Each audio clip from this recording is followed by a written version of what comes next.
बागेश्वर बाबा।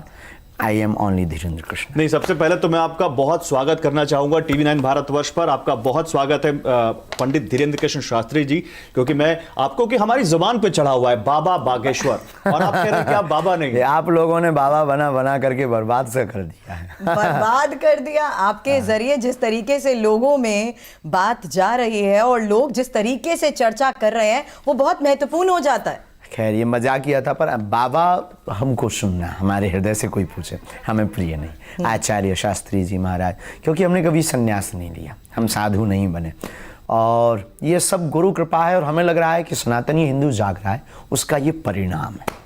अभी तो कुछ परसेंट जागा। विचार करिए, कल्पना कीजिए, जब पूरा भारत का सनातनी हिंदू जाग जाएगा तब। सुरभि, एक चीज मुझे याद आ रही है। बाबा माफ कीजिएगा, आचार्य पंडित धीरेन्द्र कृष्ण शास्त्री, अभी भी बाबा चढ़ा हुआ है। आचार्य जी कह रहे हैं कि हिंदू जाग रहा है। मैं आपको कुछ दिखाना चाह रहा था, उससे पहले मैं आपसे एक सवाल ही लेना चाहता हूं। आपने कहीं कहा कि हिंदू कुंभकर्ण है। यस, आपने कहा कुंभकर्ण के बाद अगर कोई सोया है तो हिंदू सोया है, हमने ये कहा। और ये आज भी कहते हैं कि 80% होते हुए भी ये हालत, ये दुर्दशा, ये बर्बरता, ये साक्षी का कांड, ये रामचरितमानस की प्रतियां जलना, ये साधु संतों पर उंगली उठना, ये हमारे राम को काल्पनिक बताना, राम सेतु को काल्पनिक बताना, राम राष्ट्र की कल्पना का विरोध होना, ये समान जीवन में सामाजिक समरसता का लिए कोई जिए या बात करे तो उसका विरोध होना, ये जातिवाद का जहर, ये हिंदू मुसलमान की लड़ाई। तो हमें लगता है कि अगर कुंभकर्ण के बाद कोई सोया तो वो हिंदू सोया। अच्छा, चलिए मैं आज प्रेजेंट की बात करती हूँ। सुबह से आप हमारे बीच में हैं। आपकी दिनचर्या में आप कितना सोते हैं? आपकी दिनचर्या रहती कैसे है? क्या नाराजगी तो नहीं होती? क्योंकि आप 2:30 बजे भी उठ के, मुझे पता है आप 2:30 बजे भी अचानक उठ के कहते हैं कि मुझे अब आगे निकलना है, कहीं खास सफर पर निकलना है। तो आपके साथ रहने वाले लोगों को पता है? हमारे साथ वाले लोग पहले अनकंफर्टेबल, जो भी होता, कंफर्टेबल, अंग्रेजी ऊंचे लेवल की हमारी, हम बहुत जल्दी सीखने वाले हैं। तो अब तो वो बहुत सहज हो गए, उन्हें अनुभव हो गया, उसके आदती हो गए। प्राय हमारे साथ जो सुरक्षा में भी हैं वो भी अनुभवी हो गए। पहले वो सरकारी सुरक्षा में है तो उनका एक अलग अनुभव था, हमारे साथ एक अलग अनुभव है। लेकिन हमारी टीम पूरी परिपक्व है और हमारे जीवन का एक ही नियम है कि कोई नियम नहीं। क्या बात है? बस इसीलिए मैंने कहा खुद नहीं सोते और बाकियों को सोने का क्या मौका नहीं मिलता। भाई बहन, बात ये है कि सोने वाले हिंदुओं को जगाना है तो खुद तो जागना पड़ेगा। क्या बात है, बहुत बड़ी बात है। आप हिंदुओं को जगा रहे हैं, क्यों जगा रहे हैं, आपका उद्देश्य क्या है, इस पर मैं बात करूंगा। लेकिन आचार्य जी, आपकी आज्ञा से, क्योंकि आप बाबा के नाम से मशहूर है और हमने अपने पूरे सेगमेंट में आप कई बार बाबा का इस्तेमाल किया है, तो अब कृपा करके मत करना, अभी हमें पराए घर भी जाना है, आगे से नहीं इस पर भी आएंगे। दिखाइए, वीडियो देखिए। ये तस्वीरें आ रही हैं, देखिए आचार्य जी, आपकी तस्वीरें हैं, और जरा नोएडा की तस्वीरें हैं ये। और ये तस्वीरों में हम जो दिखाना चाह रहे हैं वो ये दिखाना चाह रहे हैं कि आपकी पॉपुलैरिटी किस तरह से दिल्ली से, नोएडा से, आसपास के अलग अलग शहरों से, जहां भी आप कथा करते हैं इतनी भीड़ उमड़ पड़ती है, इतने विजुअल्स, इतने लोग आ जाते हैं जो विजुअल्स हैं। ये तो बड़े बड़े नेताओं की सभा में ऐसे लोग नहीं आते। ये क्या भौकाल है आपका? राजनीति से आप धर्म का कंपेयर नहीं कर सकते। कहां मिस्री और कहां नमक। सेलिब्रिटी होने की बात कर रहे हैं, जो स्टारडम राजनेताओं के पास होता है, और वही स्टारडम आज देखिए आपके साथ है। ये भीड़ देखिए महाराज जी। श्रीमान जी, हम इसके लिए भी आपसे प्रार्थना करें कि हम कोई स्टार नहीं है, हम कोई अभिनय करने वाले नहीं है, ना हम कोई स्पोर्ट्समैन है। हम एक आध्यात्मिक के ध्वज को लेकर चलने वाले। तो ये जो लोग हैं, ये किसी सेलिब्रिटी को देखने या उसको फॉलो करने नहीं आए, ये अध्यात्म के लिए इस भारत में नई क्रांति को लेने आए हैं, सनातन की क्रांति। तो आप ये कह रहे हैं कि आपने सनातन की एक नई क्रांति छेड़ दी है, और ये हमने नहीं, हमारे आचार्यों ने छेड़ी, हम उसको बढ़ा रहे हैं। तो आपको ये लोग उस क्रांति से जग रहे हैं, आप ये कह रहे हैं? जग रहे हैं, जगे हुए दिख नहीं रहे आपको? कितने जगह बैठे हैं, घर घर जय श्री राम की नारे, हिंदू राष्ट्र की बात होने लगी, ये आप लोगों के तक पहुंच गई, ये जगना नहीं तो क्या है? अच्छा चलिए, लेकिन इसी आधार पर मैं ये जानना चाहती हूँ, एक साधारण युवक, युवा संत, इस पूरे सफर में क्या क्या आपने सीखा? क्योंकि आपका परिवार बढ़ चुका है, ये जितने लोग आपके साथ आज जुड़ रहे हैं, परिवार है आपका। हमारी आत्मा है, हमारा परिवार है, और बहुत कुछ सीखने को मिला अपनों से, परायों से। बहुत ही अवहेलनाएं सही, बहुत ही प्रसन्न वाले लोग भी मिले, अपने लोग भी बहुत हितैषी भी मिले, जो आज भी प्राण कदम से कदम मिला करके चलते हैं। तो ऐसे लोगों की भी एक एक मिलन हुआ। सीखने ना सीखने वाली कोई बात नहीं है, बस सनातन को जगाने वाली बात है, सीधी सी बात। लेकिन आपका परिवार आचार्य जी अब देश की सरहदों को भी पार कर रहा है, करना ही चाहिए। आपके चाहने वाले पाकिस्तान तक में। ओह, कई सारे ऐसे वीडियोस देखे, कई सारे आपकी कथाएं देखी जिसमें पाकिस्तान से महिलाएं आई जिन्होंने आपको अपना भाई बना लिया। तो आपने एक बार ये भी कहा था कि मैं पाकिस्तान जा रहा हूं और पाकिस्तान में राम कथा करूंगा। कोई बुला नहीं रहा। देखो, पाकिस्तान भारत का बेटा है, तो वहां से तो पहले से नाता है अपना, पुराना नाता है, जब से वो अलग हुआ बेचारा। अपनी तो है वहां के लोग, तो वहां पर खैर ये संभव नहीं है, पर अगर कोई बुलाए तो हमें कोई दिक्कत नहीं। चलिए, मैंने जिस तरीके से शुरू में कहा था, आप सुर्खियों में रहते हैं और अनगिनत वजहों से रहते हैं। सुर्खियां भी जानते हैं आप, हेडलाइंस जिस तरीके से अब बन रही हैं, और पाकिस्तान आप की एक जैसे महापुरुष जब बेटी- तक इस धरती पर हैं, हम सुर्खियों में हैं। नहीं, लेकिन क्या आचार्य जी सुर्खियां भी देखते हैं, ये पूछ रही हैं? सुर्खियां देखते हैं क्योंकि एक हेडलाइन बनी हुई है सीमा को लेकर, सीमा हैदर को लेकर, जो पाकिस्तान से भारत आई हैं अपने प्यार की खातिर। हम बहुत कम देख पाते हैं, हम बहुत कम समय निकाल पाते हैं निजी जीवन के लिए, देखने के लिए।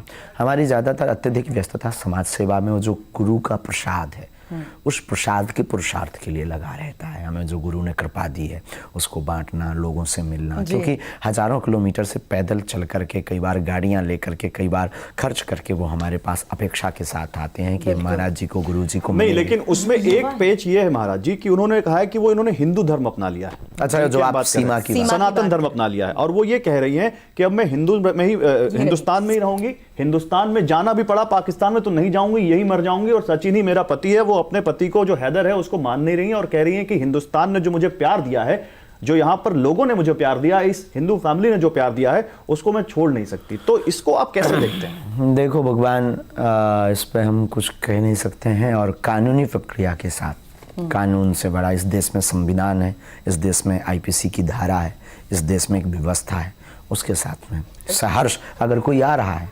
तो जब राम जी ने विभीषण को स्वीकार किया। चलिए, एक और तस्वीर मैं यहाँ पर दिखाना चाहूंगी, क्योंकि मैं आज आपके एक साधारण युवक से युवा संत की बात जो मैं कर रही हूँ, उसमें आपकी एक बचपन की तस्वीर भी हमारे पास है, और उसी बचपन की तस्वीर को देखते हुए मुझे बताइए क्या यादें आपकी जुड़ी हुई हैं। ये तस्वीर बेहद खास है। बहुत पुरानी कथा की, अच्छा ये तो बहुत सी हैं, ये पुराने बाबा जी हैं। पुराने बाबा जी, पुराने बाबा जी। अब ये जो मनमौजी, ये फक्कड़पन, ये कथाओं का क्रम है। बचपन में हम जब 9-10 वर्ष की अवस्था से हम कथा क्रम में लग गए थे, तो खूब स्मृतियां हैं, आज भी हम भूले नहीं। जब भी मौका मिलता है याद कर लेते हैं, 1-2 घंटे अकेले में बैठकर, बंद कमरा, लाइट ऑफ, फिर हम वो पुराने स्मृतियाँ, फिर वो हम जीते हैं। हमारी एक अंदर की एक जो स्थिति है वो अलग टाइप की है, हम उसको जीना चाहते हैं। कई बार हम अकेले गाड़ी उठाकर, सिंगल आदमी को लेकर पुराने एक स्मृति मैंने आपकी कहीं सुनी, आपने बताया कि आपके जो दादा गुरु थे, उन्होंने आपको एक दिन बुलाया रात में, आप शायद आपने जिस अवस्था का जिक्र किया 9-10 साल के थे आप, और फिर आपने उन्होंने आपके साथ कुछ क्रिया की, और फिर वो जो सिद्धि आपको उसी रात में मिली, वो कुछ बताना चाहेंगे आप? घटनी थी। दरअसल पिताजी कुछ करते नहीं थे, बरसात का मौसम था लगभग में, बरसात का, तो खप्पर वाला मकान, टप टप टप करके पानी गिर रहा था, तो 2 दिन से कोई सोया नहीं था, घर में पानी भरा हुआ था। माँ जी, पिताजी एक कोने में बैठे, हम छोटी बहन और भाई एक पलंग के नीचे अपने आप को बचा पा रहे थे। तो हमारे मन में लगा कि दादाजी हमारे बहुत चमत्कारी, और बड़े बड़े एम्बेसडर कार का ज़माना था उस ज़माने में, तो एम्बेसडर कार पर बड़े बड़े IPS IAS ऑफिसर उनके पास आते थे। हमने कहा कि हम जाएंगे कोई भावना लेकर, कुछ हमें वो दे देंगे, पैसा, धन, रुपया या गड़ी हुई संपत्ति बता देंगे तो थोड़ा मकान बन जाएगा। और ये जो घर की स्थिति है, उस दिन शायद चावल की रोटी घर पर थी जब, तो हम अपने दादा गुरुजी के पास में कुछ मांगे, क्योंकि वो तो निर्मोही थे, साधु हो गए थे, उन्हें क्या लेना देना। तो हमने दादाजी को कहा कि आप दुनिया का भला करते हो, ऐसी ऐसी बात है, और आज भोजन भी नहीं हुए क्योंकि घर पे कुछ है नहीं। बिल्कुल। तो वो ठहाका लगाकर हंसे। हमने कहा कि धन बता दो, ये बता दो। आपने उनसे धन का पता पूछा? हाँ, बिल्कुल स्पष्ट है जो भी है। बोले रात को आप, वो घटना घटनी थी, हम रात को गए, उन्होंने कहा स्नान करो, हमने स्नान किया। एक नल था छोटा सा पहाड़ी के नीचे, नल में जाके कमंडल लेकर स्नान किया, गीले वस्त्र ही आए। आज भी हमें याद है, लाइट तो थी नहीं, जंगल, छोटा सा स्थान, बागेश्वर महादेव का छोटा सा स्थान। आप बागेश्वर 9-10 साल के थे तब? 10, हाँ 9-10 इसी बीच का, एग्जैक्ट तो नहीं, 9-10-11 के बीच। यहाँ उन्होंने हाथ पकड़ा दादाजी ने और ले गए। बस जो भी वो होता है वो मीडिया का या टीवी का विषय नहीं है। घटना घटी, एक लाइट सी हुई, प्रकाश हुई, तो डर गए, बच्चे थे, शरीर कंपने लगा और बस उन्होंने थपकी देते हुए गुरुदेव ने कहा कि कह दो तुम हमारे हो, हम तुम्हारे। बस हमने भी चिघाड़ कर कह दिया तुम हमारे हो। थोड़ा उसी आवाज बोल गया ना, मतलब चिघाड़ते हुए, वो एक अलग थी। कह दिया तू हमारा, हम तुम हमारे हो, हम तुम्हारे। और शरीर कांपते हुए घटना घट गई, कहानी बदल गई।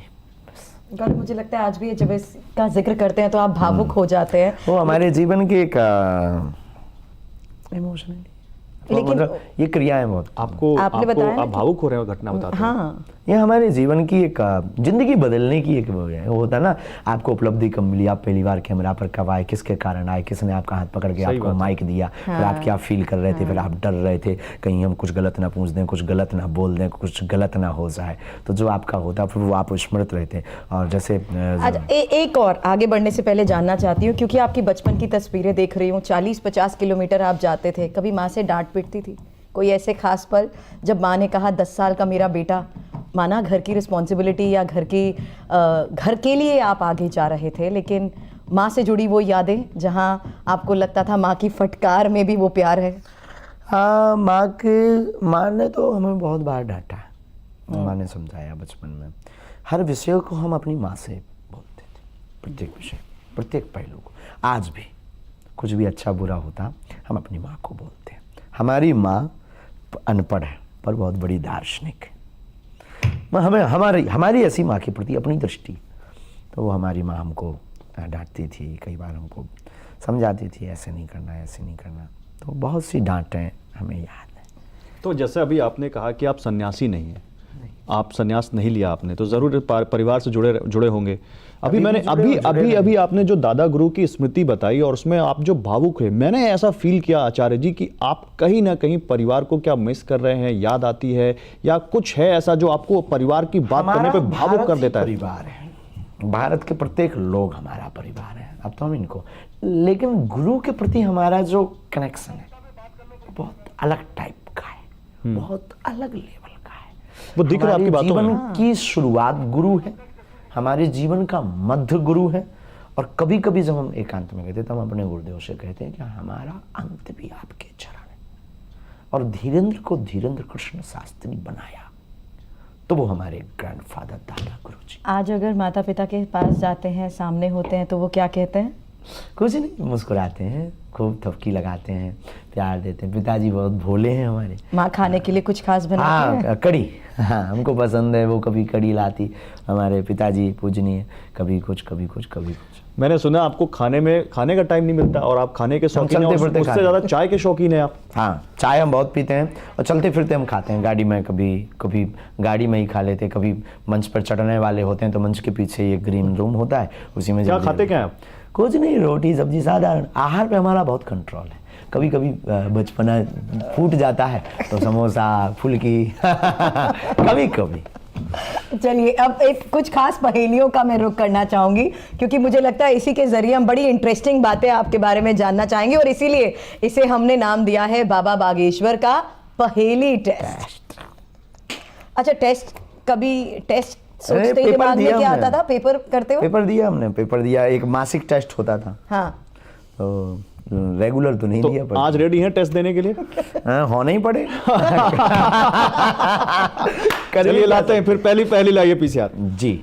देखिए, इसमें आपका इसमें पहली जो हम टेस्ट कर रहे हैं, इसमें हम आपका कोई वैसा टेस्ट नहीं कर रहे कि आपको आता है नहीं आता। इसमें बस ये जानना है कि आप इन पहेलियों से हम आपके बचपन की यादें जोड़ने की कोशिश करते हैं। और इसीलिए पहला जो सवाल है हमारा वो ये है कि देश का, आचार्य धीरेन्द्र कृष्ण शास्त्री बताएं, जो पूरे देश को परिवार बताते हैं, देश का राष्ट्रीय खेल कौन सा है?